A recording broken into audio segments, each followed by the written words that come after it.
Part 1 में हमने Bayes theorem आपको डिस्कस की थी।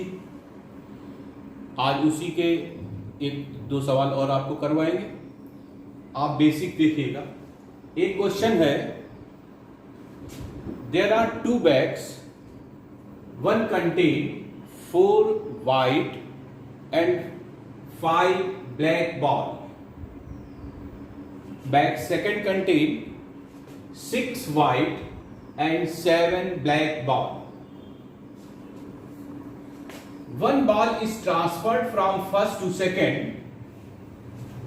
Then a ball is drawn from bag second. We have to find out the probability that ball is drawn is white. मतलब ये है, एक बैग से फर्स्ट बैग से दूसरे बैग में एक बॉल ट्रांसफर की गई और फिर सेकंड बैग से एक बॉल ड्रॉन की गई। तो हमको जो बॉल सेकंड बैग से ड्रॉ हुई है वो वाइट हो, इसकी प्रोबेबिलिटी निकालना है। देखिए यहां पर दो कंडीशंस होंगी। There are two conditions. पहली कंडीशन होगी कि आपने व्हाइट बॉल ट्रांसफर किया यहां से इसमें, white ball transfer from first to second, और इसके बाद आपने इससे व्हाइट बॉल निकाली एंड देन ड्रॉन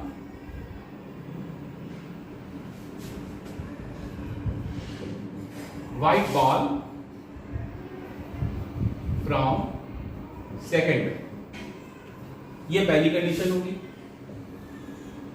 दूसरी कंडीशन होगी, अगर आपने ब्लैक बॉल ट्रांसफर की है फ्रॉम फर्स्ट टू सेकेंड और इसके बाद आपने फिर इसे ड्रा किया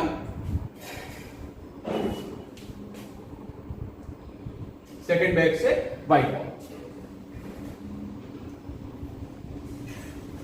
हम व्हाइट बॉल ट्रांसफर को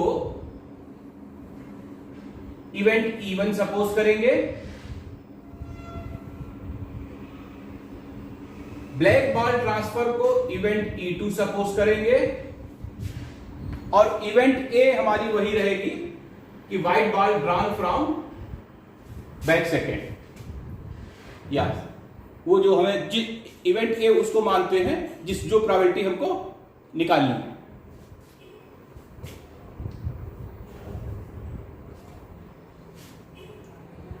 तो PE1 क्या होगा?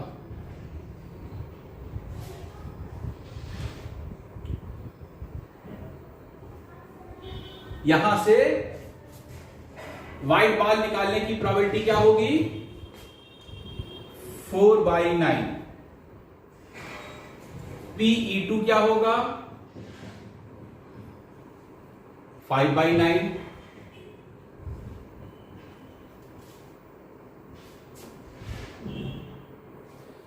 अब देखिए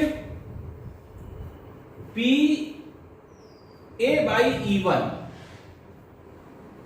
मतलब probability of drawing a white ball from bag second when white ball transfer from bag 1 to second, PA/E1, that is probability of drawing a white ball from bag second given that white ball transfer from bag first to second। तो जब आप इसमें एक white ball transfer करेंगे तब यहां पर white ball का नंबर हो जाएगा 7, तो ये हो जाएगा 7/14। सिमिलरली PA/E2 क्या हो जाएगा? जब आप ब्लैक बॉल ट्रांसफर करेंगे तो व्हाइट बॉल का नंबर 6 ही रहेगा, तब ये हो जाएगा 6/14। अब हमारी प्रोबेबिलिटी होगी, required probability PA equal to PE1 into PA/E1 plus PE2 into P A by E two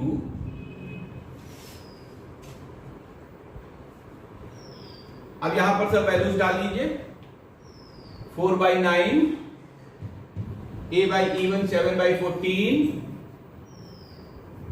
plus 5/9 into 6/14 इसको जब हम सॉल्व करेंगे तो आंसर आएगा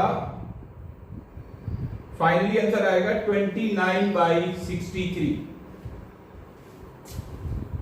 ये हमारा आंसर आएगा लॉ ऑफ टोटल प्रोबेबिलिटी से ये हमारा आंसर आएगा।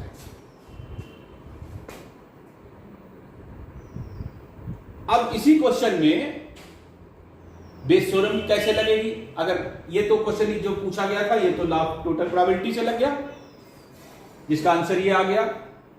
अगर वो ये पूछते हैं कि एक बार इससे ट्रांसफर हुई और फिर सेकंड बैग से जो बाल निकली वो हमारी वाइट थी, जो सेकंड बैग से बाल निकाली वो वाइट थी, तो इस बात की कंडीशन बताइए कि ब्लैक बाल इससे ट्रांसफर हुई हो, फर्स्ट बैग से सेकंड बैग में ब्लैक बाल ट्रांसफर हुई हो और तब सेकंड बैग से आपने व्हाइट बाल निकाली हो। तो इसको निकालने के लिए देखिएगा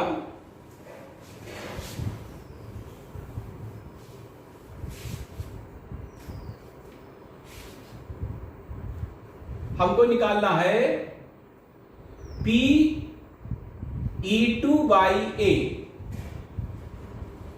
तो यहां पर जिसका पूछा जाएगा उसको ऊपर कर देते हैं P E two into P A by E two और divide by total P E one into P A by E one plus P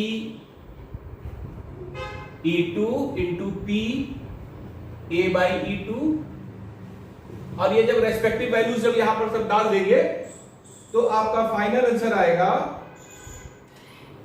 15/29। ये कैलकुलेशन हमने आपके ऊपर छोड़ दिया है, आप करके कैलकुलेट करके चेक करिएगा। तो इस प्रकार से ये question law of total probability से और उसमें चेंज होता है। ठीक है, समझ में आ गया? ओके, एक और आपको एग्जाम्पल बता रहे हैं।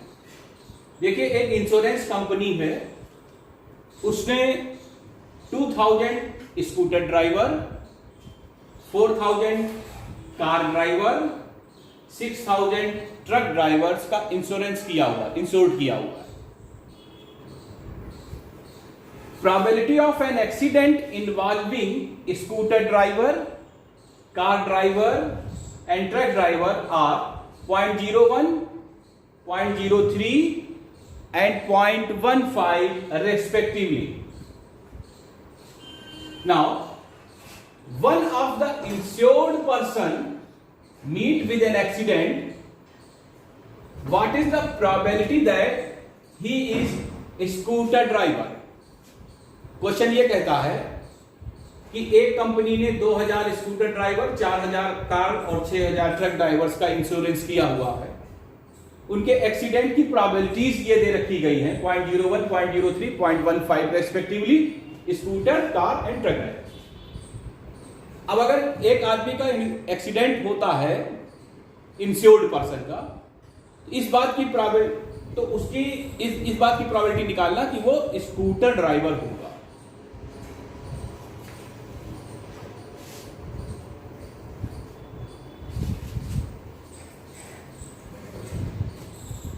यहां पर हम इवेंट E1 मानेंगे, पर्सन चूजन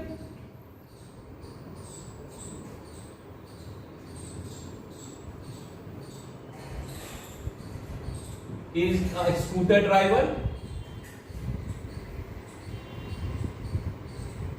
इवेंट E2 मानेंगे, person chosen is a truck driver.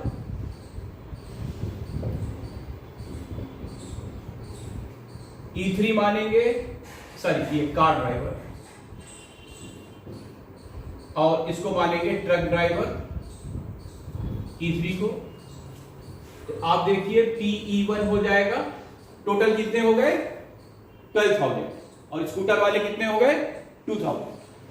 तो ये हो जाएगा 2000 divide by 12,000, that is 1/6. Similarly, this becomes PE2 4,000 divided by 12,000, that will equal to 1/3. PE3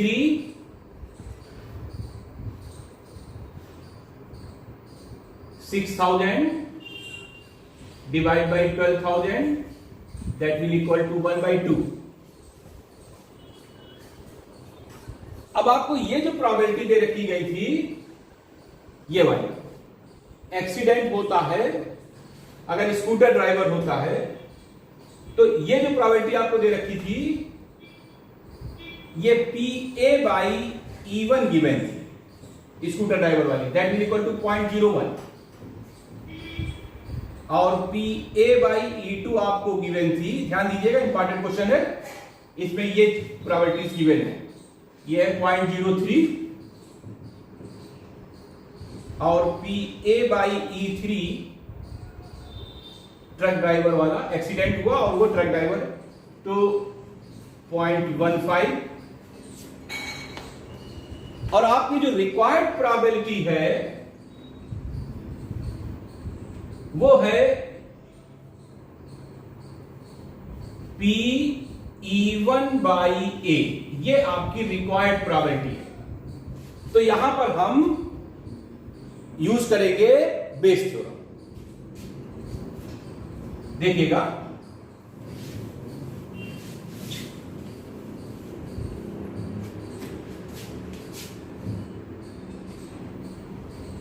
PE1/A, this will equal to PE1 into PA/E1 upon PE1 into PA/E1 plus PE2 into PA/E2 plus PE3 into PA/E3, ये। इसके बाद हम लोगों के सब probabilities मालूम हो गई हैं, इन वैल्यूज को उठाकर हम यहां पर रखेंगे, तो हमारा आंसर आएगा 1/52। आप इसको सॉल्व करके देखिएगा, हमारा आंसर आएगा 1/52। ओके।